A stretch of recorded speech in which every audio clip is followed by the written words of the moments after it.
If you dream of your motorcycle, if your day isn't complete without some time in the saddle, if all you need is the open road and a full tank of gas, well, you've come to the right place, because this is Throttled, and it's starting now. Here's your host, Kevin McKinney. Hello and welcome back to Throttled, everybody. Hope you're doing well. Happy New Year to you. We made it. We got to the next year. Here's to see if it ends up being any better than the previous one. Gave us about a 50-50 chance, but glad that we're all here. Larry, how are you doing today, sir? Hey, well, I'm here, and it is a new year, and I'm glad that 2020 is behind us. So I'm still hanging in there. Things are going good for me and my family, and so I'm just chugging along. How about you, Tom? Yes, happy 2021. And I'm going to say good riddance to 20. And I believe I am an optimist that, Kevin, this will be much greater than a 50-50 chance of being better than 20. This is going to be a much better year. Hopefully by mid to the latter part of the year, we will see some semblance of normalcy, if possible. But yeah, doing well. Family doing well. Had great get-togethers over the holidays with immediate family. So all good. Yeah, we did a Google Meets Christmas and New Year's. Did a couple of those as well. Yeah, and that worked out okay. Oops. How about you, Kevin?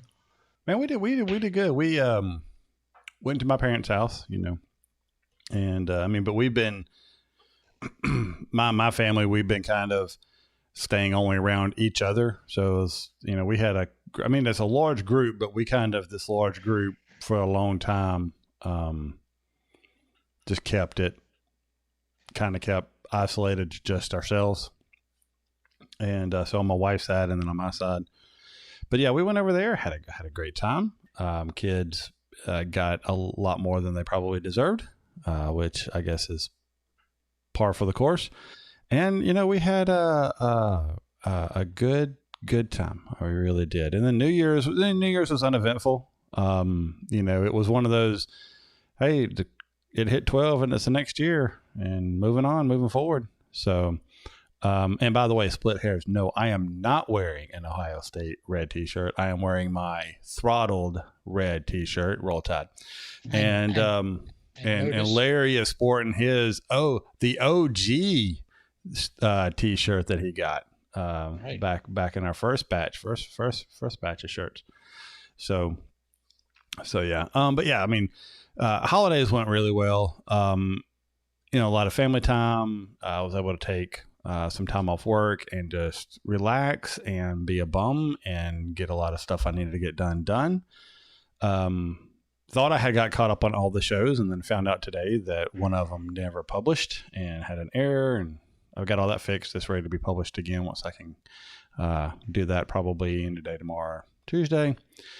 So that's kind of a bummer. But other than that, man, things are going well. Now, Tom, you mentioned earlier beforehand that you did a little bit of riding since you got back from your vacation. We'll get to that in just a second. I'll say this. I did some riding. It was all short stuff, just out and back, almost like running errands, or if I had to go across town to get something, I just did that on a motorcycle. I didn't take any really big motorcycle rides. On the days where it was really nice enough to do that, I kind of spent the time with the kids and everybody and did some stuff like that. So, we'll get back into that and everything. But Larry, what about you? Any riding in over the last few weeks?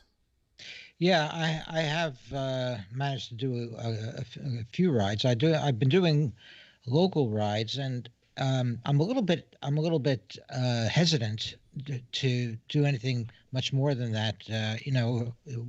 Out here the hospitals are filling up, and the last thing I would want to do is to take up a bed in a hospital. In this period of time. So I basically been going out doing some local rides, 50 to 75 miles, a circuit, that goes up Highway 1 and then comes back down to my house. And whether it's rainy now, but the weather's been quite nice, cool, very cool in the 50s. And I've managed to survive, although I do get kind of chilled by the end of the ride. But basically been sweet, relatively short rides. Yeah, we've had weather that's just been crazy. Some days it's 70s. The next day it's low 50s. I mean, and it's just bouncing back and forth, and it's hard to well, I had a good ride today, I want to take one tomorrow. Nope. Overcast and windy and rainy. It's been crazy over here.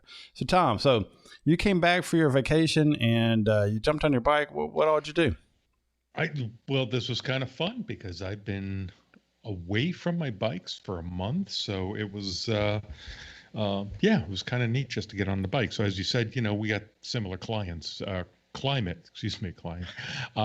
Yesterday was just crap. It was warm but raining all day.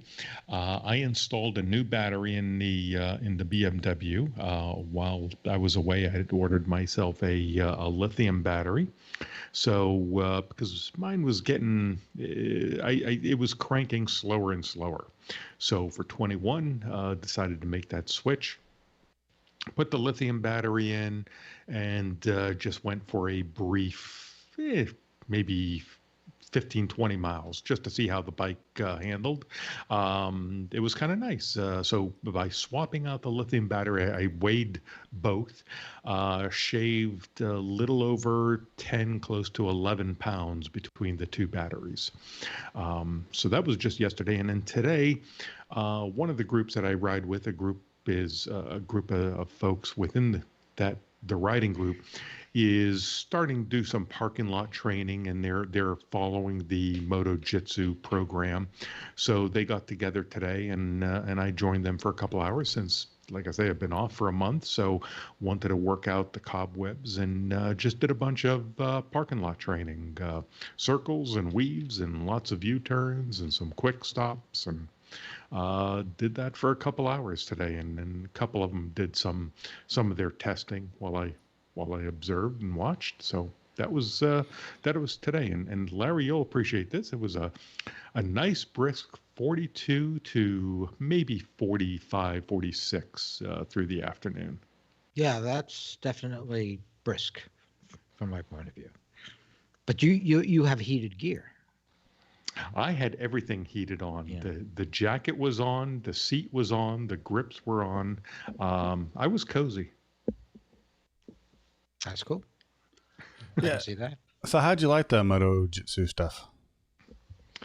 It's cool. They were all practicing and trying to certify for their white belt. I had watched the videos, so I like all of the exercises. When you get, so I don't know what I don't know it that well. So I was doing a circle of maybe 20 feet. We didn't have marked off, but I was well inside the 30-foot circle. So I was doing a 20-foot circle back and forth. I was doing a 15-foot offset, and then the U-turns within 2 parking spaces back and forth. Those, after 5 or 6, I dabbed a foot here and there. So I don't know what that gets you. I don't agree with when you get into, I think it's the brown or black belts, the knee down exercise. I think that's just silly. There's no practical application for putting a knee on the ground to me, in my opinion, in road riding. So while it gives you perhaps some parking lot control, there's no direct cutover to riding on the street. Yeah, I've tried to think about that as well, because I kind of agree with you, my initial concept. And the only thing that that I've thought of is, if I'm ever in a situation and I need to be able to do it, it's good to know that the position on that bike to do it. If I ever get into a corner for some reason and I'm just going way too fast for the corner, or something cuts my corner shorter and I have to do that. The honestly, that's about the only time I can think that it, would benefit. I don't know. I just, and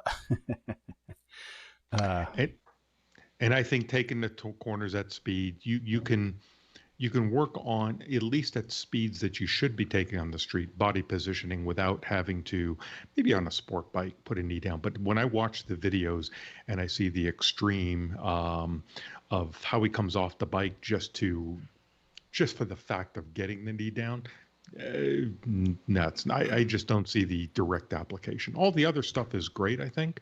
I think that it's good. I've tried to tell the group too. One of the other exercises I think they should do is walking speed drills. Try and keep the bike going as slow as you can. Do a slow speed race type of thing. That's applicable to riding on the street. Yeah. But all the other exercises were pretty cool.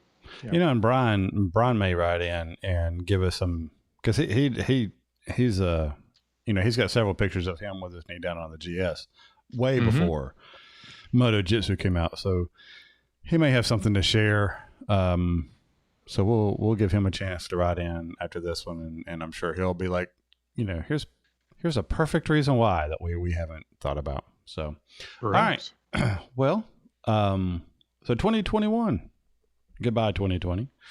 The year that shall forever be known as the year that we shall not ever speak of again. So this year, well, let me ask you, before we get into this year, closing out last year, we did have the holidays, we had Christmas and something. And unfortunately, I get a big wah, wah, wah. No new Farkles, nothing like that for the bike or the holidays. What about you guys? Did you guys get anything riding related, or did you purchase something for yourself riding related or anything like that? Tom? Larry? Well, I already said mine. I bought a lithium battery. Yeah, that was my big thing, present to myself and to my bike. Okay. Well, the only thing that I think would qualify is I got a new USB cord for my GPS, and maybe somebody can help me with this, because I keep getting the message saying that the GPS unit cannot be charged by this device, the cord. So I got a USB cord directly from Garmin, and I'm still getting the same message. So it works for a while, and then some of that message keeps popping up. Yeah, see, this is where we need Rodney on. I don't think he's on right now, but this is where we need Rodney. He'd be able to be like, "Oh, it's probably blah blah blah blah blah." Right. And so, if you're using their prescribed cord, it is possible that your connection, your USB connection going into the Garmin is loose. See if that. Yes. And unfortunately, that could have loosened up over time. Yeah. Jiggling that around. Yeah. Because actually, I'm using a USB charger connection. And so I think that may be the problem. I think that the vibrations may cause the USB charger to temporarily lose the connection, and then I get the message. I think Brian maybe we may be hearing something anytime now. So we mentioned Rodney a minute ago. I feel like he actually invited me on a ride for yesterday morning. They kind of have an annual ride to a certain place. I think it's Chef Tony's or something like that in Alabama. They do every year on the 1st. And, I tried to go. He invited me, and for a minute it looked like, I'd be able to go. And then family stuff came up, and the family stuff got changed. And I had to end up not going just because the timing wouldn't work out. And it's a good thing I didn't go, because the timing really changed after I would have left for that. But it also didn't turn out to be all that. And then I was hoping to ride yesterday afternoon to get to ride. Anyway, I want to just take a minute to thank him for for reaching out and reminding me. I mean, we've got a local forum, but he actually hit me up on text message and told me about it and everything. And I really felt bad about not being able to go. So Rodney, I appreciate it. You're awesome. And thanks for everything you do for me and for the show. Anyway, so that pushed 2020 finally behind us. We talked about Farkles and electrical plugs, and hopefully we'll get answers on some of that other stuff. With 2021 here, do we have any plans, aspirations, motorcycle related that you guys have? Trips. Yeah. Where? Where are you going? Well, at the moment, I have 2 weekend trips planned. Kevin, you may be interested in one of them. So one is the group that I've been meeting up with for the last 10 years, maybe 11 years, I guess it is. And it's changed. So now it's the this is a ride first weekend in May in North Carolina, Western North Carolina, at the motorcycle lodge up there, Iron Horse Motorcycle Lodge. It's with the K1600 Forum. It was born out of a group that I used to ride with years ago, which was the BMW LT riders, and then they've morphed over the last several years to K1600s. When I rode with them several years ago, I was always the only GS in the group in a sea of K1600s, and it's gone from 30 odd bikes 7-8 years ago to, I think, 2 years ago we didn't do it in 2020, had almost 80 bikes 2 years ago. Whoa. And I was still the lone GS. But, I'm active on their forum a little bit. And we had a mid-year get together in end of 19. Several of the riders are grabbing GSs themselves and dropping their K1600s, or in addition to the K1600s. So I'm having an effect on the group. So we had to cancel last year. I'm looking forward to it this year. It's, like I say, the first weekend in May. It's basically about 5 days of riding up there. If you know the Iron Horse Motorcycle Lodge, it's a great place to go to. You can rent they have houses for rent.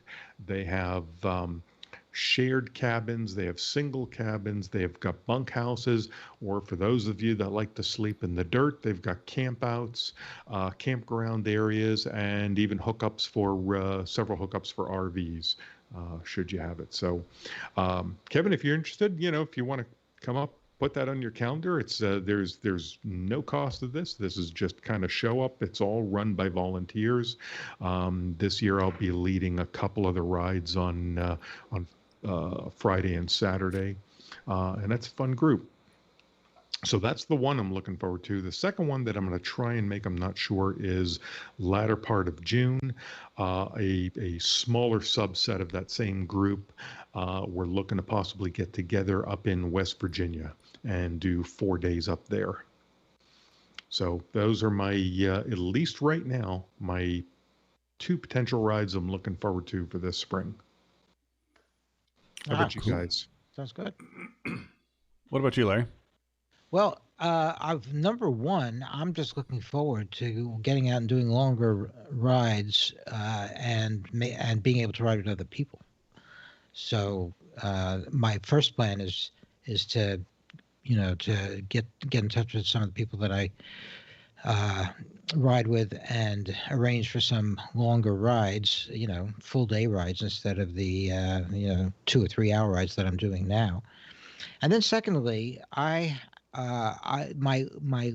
less ambition trip plan is to do a trip through the Sierra passes. There are 5 passes that are relative that I could do in about a 4 or 5 day trip. And here's Brian.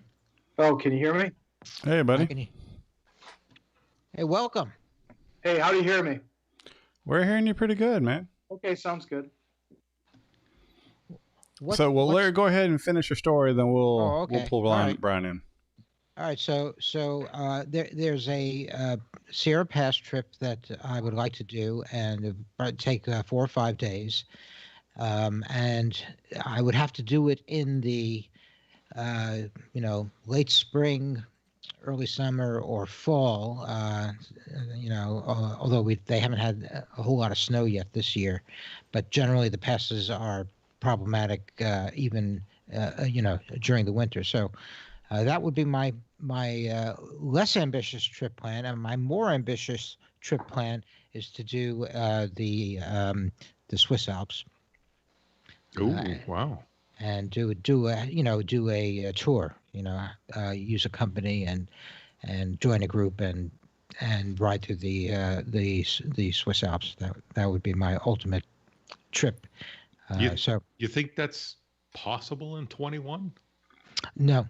No, I'm okay. not for me, considering that we're having a grandchild coming in, but that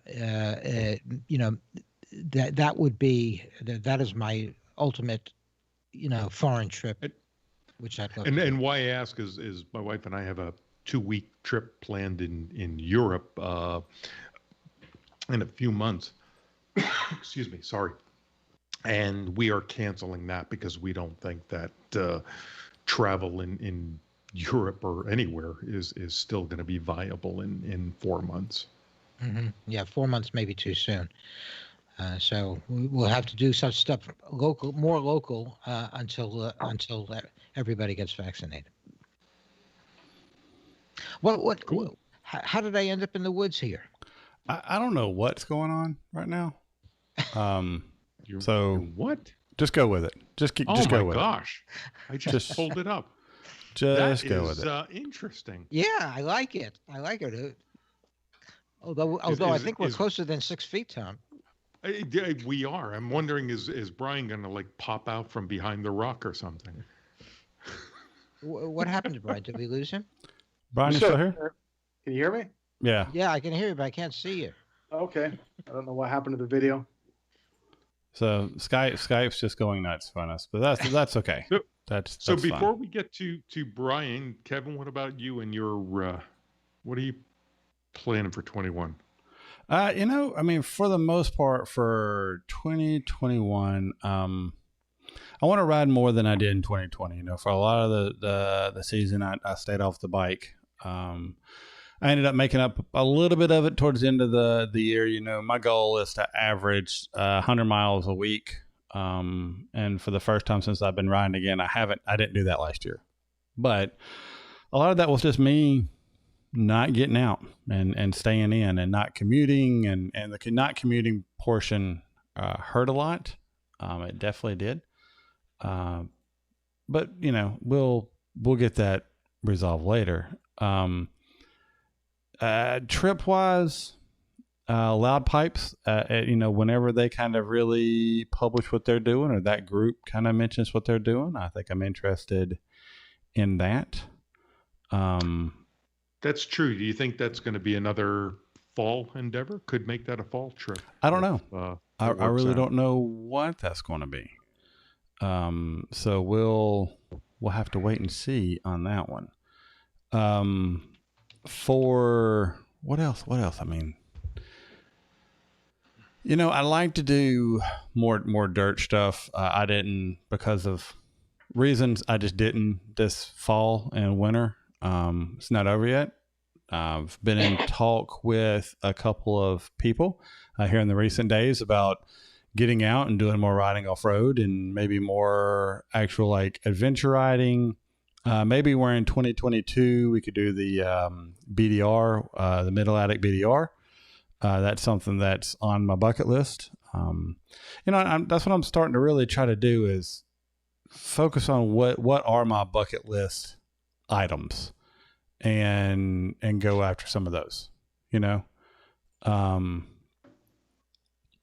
We'll see. We'll really see how it plays through and everything. So that's kind of what I've got planned there. I need to get more Farkles and stuff for the for the bike. You know, I need to get an engine guard. I need to get a much better skid plate. You know, I one of the things that is on it and depends on what the loud pipes guys do is the Blue Ridge Parkway, to go all the way to the top of that and ride it down just as a street oriented adventure. You know, the BDR may be a 2-year thing to where, you know, we do half of it 1 year and half of it the next year, just because of vacation time and you know, with my job situation not necessarily being known throughout the year, I'm kind of tempering what I want to do, because that's going to play a huge factor, right? And however that turns out, it's going to really adjust budgets and stuff, and that's why I haven't here lately went out and purchased a ton of stuff for the motorcycle and haven't been spending a lot, because I've been kind of just waiting to see how that's going to check out. So, well, Brian, since you're on, man, what about you? You got big 2021 plans for riding? No, not really. I mean, do Laguna Seca on the track day, race the RM85. That's basically it. You did get something new and big, didn't you, Brian? Oh, I just bought that S1000 XR. Oh, yeah. Oh, that. Nice. Yeah. Did you do that? You bought that a while ago, right? Yeah, it was probably 3 months ago or so. So yeah, there's the GS ate another stator, so I was commuting on Corey's bike. My commute's 100 miles each day. That'll change in 2 weeks. But so I was, going to tear that GS back apart, pull the stator out of it. And then I was just looking and I seen a S1000 XR 2018, one of the HPs at the local Harley dealer for like $11,000. So I picked that up. So. Wow. That is a bargain. Yeah, it had 20,000 miles, and they thought it was junk. They thought they didn't know that those motors go for 100,000 miles. So, yeah, it was good. It had all the Farkles on it. It had a Nav 6 and the hard panniers with the removable racks. They hook on with a screw type Zeus fastener. They're kind of cool the way they work. But yeah, it's good. I like it. So did you get rid of the GS for that then? Well, I'm thinking about it, but I'm thinking about I'm gonna replace the stator when I get moved to the new place, swap the stator out, and I'll probably just put all 3 bikes up on Twisted Road. That would make more sense, and then I can because I don't need a bike for commuting anymore. I'll be 2 miles from work, so I don't need a bike to commute, every day. So I can just rent those bikes out, and with that deal, I can probably just keep them. And the GS has 90,000 miles, and I don't think it's a 13. It's the first water boxer, but I still don't think the resale's that good on it, so I might as well just keep it. Yeah, cool. Well, hey, for a 2-mile commute, maybe bicycle or an electric bike could be in your future. I could, but I got a bunch of personal protective gear I got to take to work, so it doesn't make sense. Gotcha. Might as well just throw it in the Mustang and drive across town. So. Yes. So you're moving up to Vacaville, huh? Yep. We bought a house in Vacaville. So that's great. My commute will be 3 miles and Corey's commute will be 90 miles. So. So you're flipping it. Yep. Mm-hmm. So I think, Brian, you jumped on because we were talking about the reason to get a knee down for riding on the road. And you had a contribution to add to that. Why do I think? I think it's kind of like doing a wheelie. It doesn't particularly help you, but it gives you confidence, right? So I think anything you can do on the motorcycle builds confidence, and that directly relates to your riding. So I think getting a knee down it's kind of a cool skill. It's nothing I use on the street, right? But it doesn't scare me when the bike leans over, and I'm not afraid to lean the bike over. I know, when the foot peg hits the ground, that's the limit. So, and I know if my body position is correct, I'm hanging off the motorcycle. But again, it's not something that you would use on the street. but I think it's something that builds your confidence. So. Yeah, I can attest to the fact that Brian's not afraid to lean the bike over, having personally experienced it. I mean, it's just like anything. Why would you do it? Like, why would you do a track day? Why would you do off road? Why would it's just every little bit helps you with confidence and control of the motorcycle. So, yeah, I can see that. I can see that. So speaking though of knee down, also you have been doing a bit of racing as well with your new BMW. No racing. The new BMW, I haven't even had it to the track. I've done some parking lot skills over in Fairfield. Getting comfortable with the bike, leaning, getting it, because that bike is a lot higher center of gravity than the GS, so it's a little harder to get leaned over. But that bike, where it really shines is acceleration off a corner. So, well, what were those videos of you doing drag racing? Oh, well, yeah, drag racing. Okay, you're talking about that. Yeah, I went to Sonoma to Wednesday night drag racing and I did 3 passes. There's a big, huge turnout on Wednesday night, so I just wanted to see what the bike would do in a straight line quarter mile. So, yeah. Well, I would call that racing. Yeah, it's launching the motorcycle, then the job's done, especially with a quick shifter. You just bang through the gears, and so. Well, it looked pretty. It looked pretty fun to do, and it looked like you beat the guy that you were up against. Yeah, there's some pretty slow bikes there, but that was still time trials, right? I hadn't got into eliminations, but the bike ran an 11:45, 125 miles an hour, all 3 runs. So I couldn't make the bike go any faster, so I just went home. So I see. And it's really close to you, Larry, but it's a bit of a drive for me. It's an hour and 10 minutes. So. Right. Well, but once you move, it'll be closer. Yeah, I might do some Wednesday night. You should come over there, Larry. I mean, there's tons of cars. Like, there's anything from old school drag cars to Teslas to Ferraris, Lamborghinis. It's quite the field out there. They probably had 200 cars and 20 bikes. No kidding. Yep, on a Wednesday night. It's $20 to run. So. Still, that's with the XR, that's respectable to be in the 11s. Yeah, I had the traction control off in Dynamic Pro, and the front end really starts to come up at 9. So I just short shift first gear. There, you can't really keep the front end down, so short shift it at 9,000 into second gear, and then run it out to 12 through all the other gears. But it spun a little bit with traction control off, and I did do a little bit of a burnout to clean the tire off. But it's so heavy; it's 520 pounds, so quite a bit of mass to get going. Once it gets going, it moves out. They were all in the 125 area. So, shit, I forgot what I was going to say. Shoot. And then I've been doing some cool track time, go-kart stuff with the RM85, and that's a lot of fun. Awesome, man. So, trying to think where we left off. Yeah, I've enjoyed watching the posts and videos and stuff that he put up at the end of last year, and definitely know that somebody is out there doing stuff that I'll never be able to do, or I guess I'll never probably take the risk to try to do. I'll put it like that. Well, I don't think there's much risk. You work your way up. I mean, I don't start out doing these things, but I mean, anybody can run a quarter mile drag, right? Like, that's a simple piece of cake, and then I did a iron butt on the 310 GS back in whenever it was, August or whatever. It was like 108 degrees. So that's easy. Anybody can do that. And you did it on the 310? Yeah, I did it on the 310 because there was a possibility I could have got a Harley live wire. I reserved a Harley live wire. Then I told the owner that I was going to do a butt burner on it, or a Saddle Sore 1000, and he backed out of it. So I canceled the rental. And then I talked to Cardenas, whatever that guy's name is, Diego Cardenas down in LA, and he was going to arrange a motorcycle and we were going to do it together. But then that fell apart.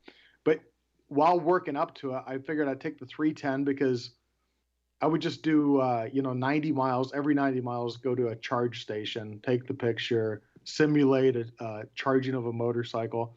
But I figured I'd do it on the 310 because it's the most uncomfortable bike, right?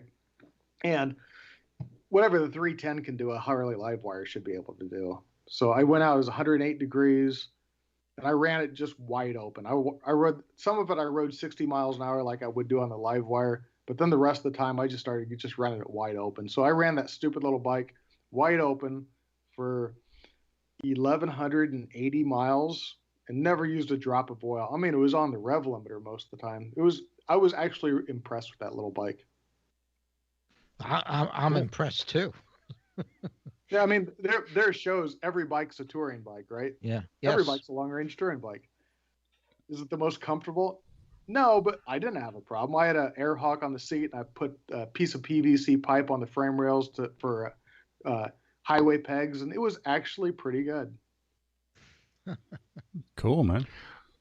Well, that's Which pretty you cool. said And you're something- ambitious to try and do it on the live wire. We talked about this on the last show. There was an article that I had read last month where real world, guy took a live wire from LA to Las Vegas, 500-mile trip, and it took him over 30 hours to make the trip. Reno, I think. Wasn't it Reno? Was it Reno? Okay. Yeah. excuse Yeah, me, it Reno. wasn't that Yeah. long of a trip. Yeah, Yeah, it was about 500 500 miles miles. over Yeah. 30 hours. So I've been talking to all those guys, the Morgan Vetter and all those guys. It can be done. Nobody's done it yet. So, I mean, that electric Terry Kirshner did it with zero, but it was more going on than that. It was streamlined and stuff. But I mean, the physical ability to do it, I think, would be pretty easy. Now, whether the bike charges that quick or whatever, again, I haven't rode one, so I just know what I've been told by a Harley engineer how it would work. So it should work, and it should be physically easy for yourself. I mean, you got to wait, 30 minutes every charge, so minimum, And again, with my deal is I would run 60 miles an hour. Trucks out here run speed limit's 55. I would just stay behind a truck at 60, and that's what I would run. Like, What do you figure you would have gotten on the live wire per charge? How far could you have gotten on a charge? Again, I wouldn't have stretched it out. I did a stop every night. The maximum length was 90 miles. So I would have done every 60, every whatever it took, Again, you're not losing time, you're just topping off the battery. But that's doing like 50 or 60 miles an hour, right? You're not pushing it. No, I would inflate the tires to about 80 pounds and run 60 miles an hour, right? Okay. Interesting. I'd see your documentation when you actually give that a try. I'd be curious. Yeah, I would still try it. I mean, I don't think it's not. I mean, again, the physical thing is a piece of cake. I can be on a bike for 24 hours. That's not a problem. It's the range. And again, I would, jack the air pressure in the tires up and keep it at a slower speed. I think going fast just burns those batteries up at a constant speed. Yeah.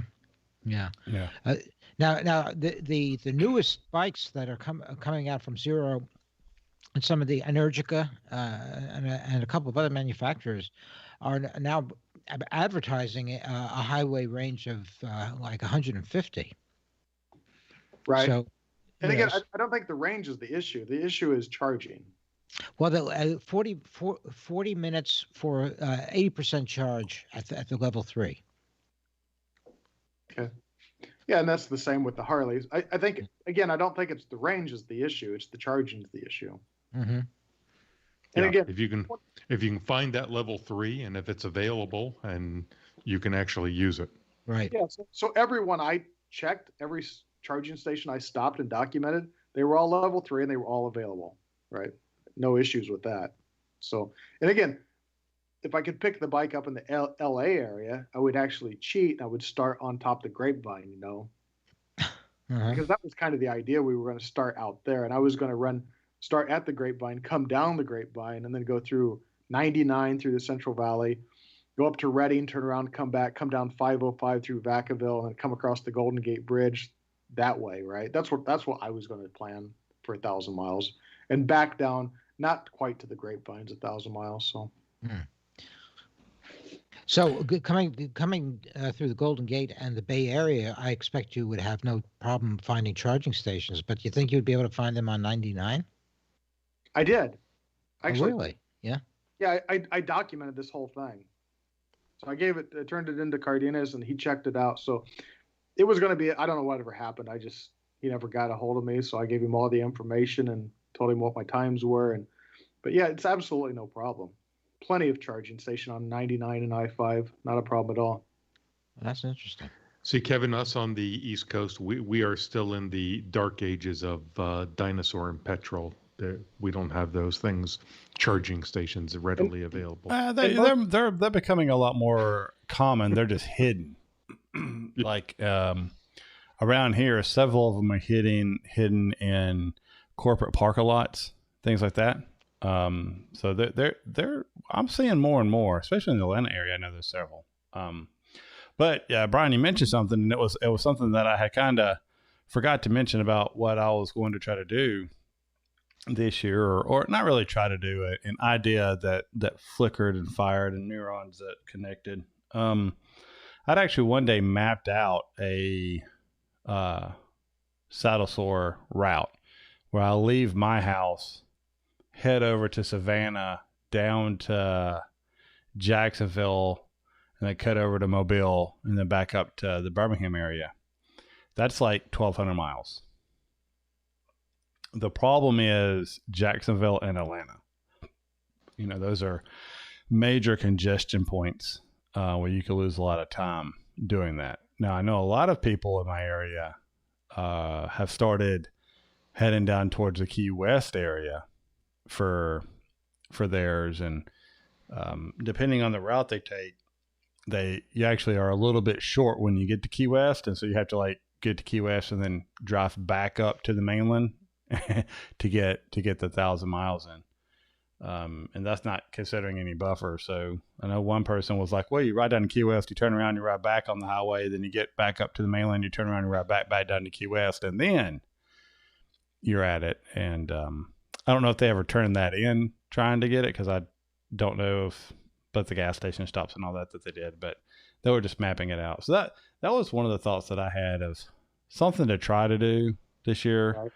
We'll see. You know, if the time is available and then the notion hits me and the weather and everything falls into place, I may just up and do it.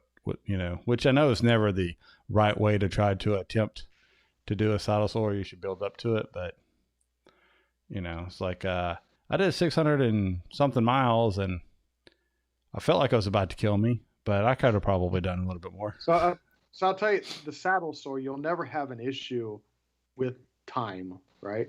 Mm-hmm. I mean, you can bust one out in 13 hours, right? So time is not the issue, like traffic jams or whatever. It's a pretty, once you do it, it's pretty easy. And again, earlier in the spring, I did that 1,800 mile or 1,780 miles in 24 hours. And again, I wasn't really breaking any speed. I mean, yeah, I was going to flow traffic, right? And I would make my fuel stop only a fuel stop. And if I had to take a leak, that was done elsewhere. Like when you fuel, you just do fuel stop and you go, right? Make it as quick as possible. But on the Saddle Sore 1000, you got tons of time. I did one with the road closed, and it was a complete downpour. It was like a record rain. And so time's not the issue. I mean, just keep going. It's not that big of a deal. It's only on that butt burner gold where people run out of time running into issues like that. How far do you have to go on the butt burner? 1,524 hours, butt burner gold. That's a schlep. Yeah, and that you have to mainly do on the freeway, and that's, time's essential on that one. Right. So, but the Saddle Sore 1000, you can do it on secondary roads. You can do, time's really not your problem. It's you. You're the problem, right? Like if you stop a lot and start eating and doing nonsense, then I think eventually you'll just give up. I don't think you'll ever run out of time on a Saddle Sore 1000. If you stay at it, you're going to make it. It's not a big deal. Yeah, the only thing that calls me pause on that is, well, it was physically how I felt, because I went up to Ohio 600 miles, and now I did stop and get a lunch, and I stopped for like an hour, right? I think it was 10 hours is what that took me to do, and 45 minutes of that was wandering around Columbus trying to, get to where I was finally going. So that, that ate up a bit of time. But, backs or just all the aches and stuff, just mentally overcoming that would be my biggest issue. It's just, and again, the biggest way to overcome that is continually move on the bike, right? Like on the GS, I'm constantly, 1 foot up on the engine guard, 1 foot on the foot peg, standing up, sitting in the back seat, doing anything you can just to keep moving up. Because once you develop a little bit of ache in a knee, that's there for the rest of the time, right? You just got to keep moving. That's the good thing about an adventure bike. You can stand up easy. I put road pegs, like the engine guards I have. You can actually lay your legs across the valve covers, right? That bike is perfect for doing that kind of thing. I don't have an issue with it, and I've got that Corbin seat, and an Airhawk is really good. Those Airhawk seats really work good. So, but again, I don't have any problems on the GS. It's the most comfortable bike I've ever rode. So. Well, Tom can testify. I don't sit still on a bike. he saw my backside almost more than he saw my helmet. As much as I was standing up going through some of those roads when we were riding. I've always had a thing with the. I could probably do a point to point. My longest ride to date was a few years ago. I did about 900 miles coming back from Buffalo, and I did that in about 14 and a half hours, never intending to do it. It was just kind of a last minute thing where I just wanted to get home. So rather than stopping for the night, just drove through. I can't get my head around doing an out and back. I don't know. It's a mental block for me. If I had a point to point that was near that and I had to get there, okay, I could go through it. I could see the purpose. I just have, I guess, this practical block that I have. All right. I have to say that I agree with you for the most part. However, once you get about halfway through it, and it's a whole sleeping in your own bed after that, tired and sore, and that's why like the out and back for me, it wasn't like, because I know some people, they go out on a road, turn around and come right back the same route. That I can't get into, but like doing a loop to where, with any traveling trip, the last 100 miles takes forever because you're just, you've been driving for 12 to 14 hours and it's the slowest miles in the world. So, all right. That's something I'd like to add. Like a lot of people start these long distance rides early morning. I don't think that's, for me, it doesn't work. I like to start, sleep until about 4 or 5 p.m. in the afternoon, get up and then bust it out. And that way you're doing your overnight stuff when you're the freshest, right? And then when the sun comes up by noon, that's usually your tiredest. But when it's noon, you tend to stay awake a little bit better. So, and then you finish at about 5 p.m. And to me, that works the best for me. Wow, that's different. Never heard that plan before. But again, I work overnight, so this is my normal time. So I work from 3 p.m. to 4 or 5 a.m. So that's kind of my deal. But it really works good for me. I mean, and plus it cuts down on a lot of traffic in the middle of your ride. You can make a lot of time at night, and with this COVID situation in April, I went through Las Vegas and there was absolutely nobody there. So it was kind of good in that point. So. Yeah, actually it does make sense to do the night part when you're the freshest, Yeah. It depends on who you are though. Like for me, if that wouldn't work for me just because I can't, if my sleep gets interrupted, like anytime I wake up for a flight early or a trip early or something like that, I'm ruined for the day, so that I guess what he was saying is waking up early to go do it, like 3 o'clock or something like that, is the reason I don't hunt much anymore. It's just because I'd rather just sleep.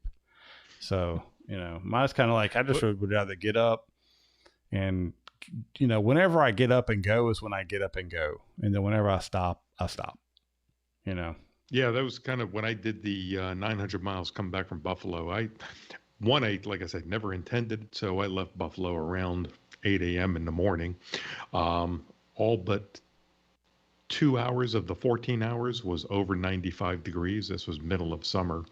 And yes, the last few miles was the hardest. The hardest thing for me was as I was coming home, the exit, which is 2 miles from my house, they were doing construction. They had closed the exit. So I had to ride another 5 miles to the next exit and come back. That was the worst part of the 900 miles.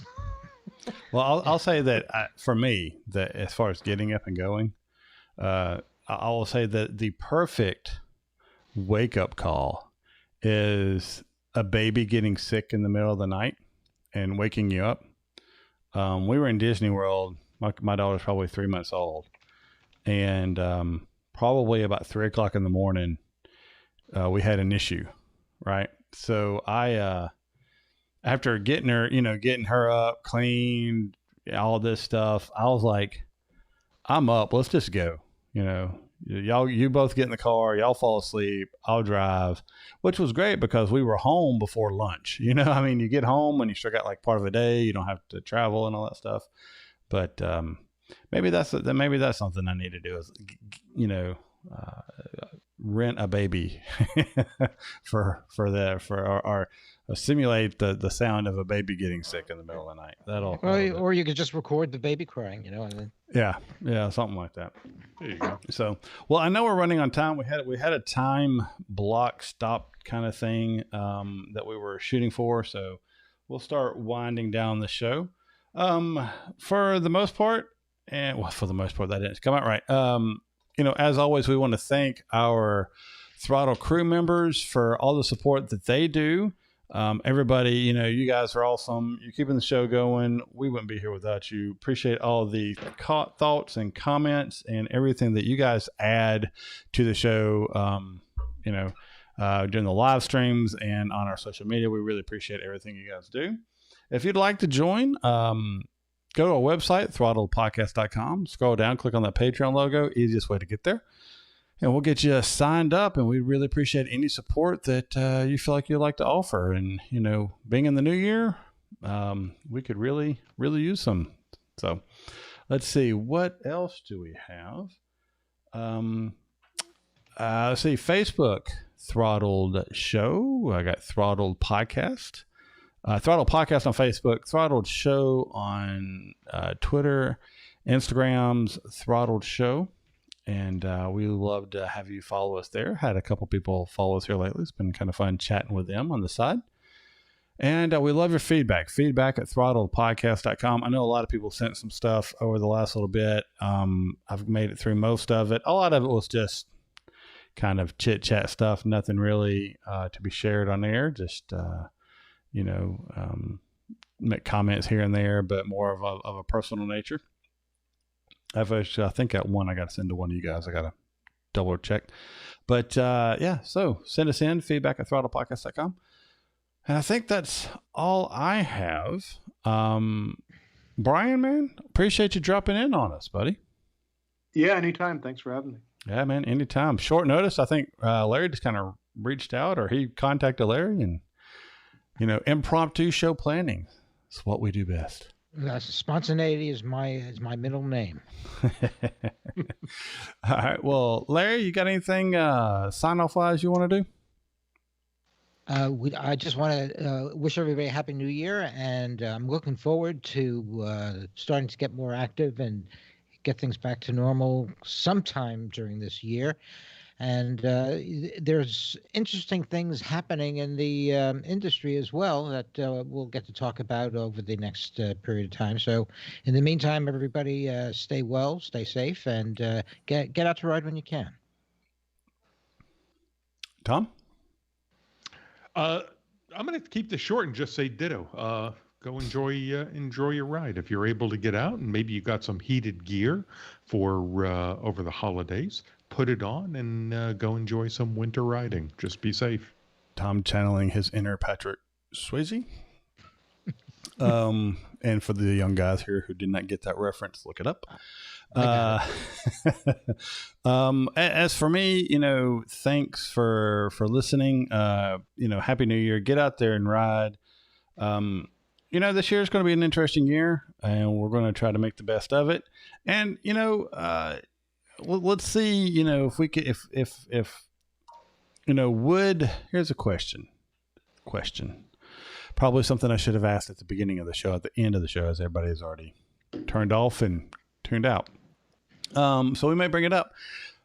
If you're interested in having a get together with some of the Throttled crew hosts in your area, write into the show and let us know.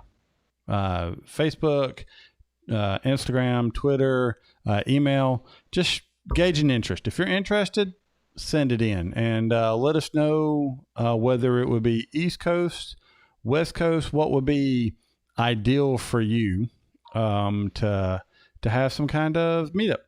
So we'll see, and it may or may not happen. We're just, it's a new year and new ideas, and so when you're stuck with your kids for 2 weeks, that can, your brain starts drifting a little bit. So anyway, hope to see what you guys come up with, and hope to see what you guys do in the new year. Thank you for starting the new year off with us. We really appreciate it. We will see you all next week. Get out there and ride if you can. And if you are riding, ride safe. See everybody soon. Bye. All right. And everybody in the live stream, as always, you are awesome. A little bit too much moonshine there. Congratulations on your Land Cruiser. What? Rodney. Sounds fun. Okay. So I was like, I don't have a. Not you, Kev. So yeah, I'm a little behind in the chat there. So, but as always, you guys in the chat were awesome.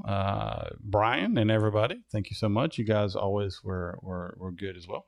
So we're gonna go ahead and end the stream here, and we'll catch up with you all next week. Be safe, everybody.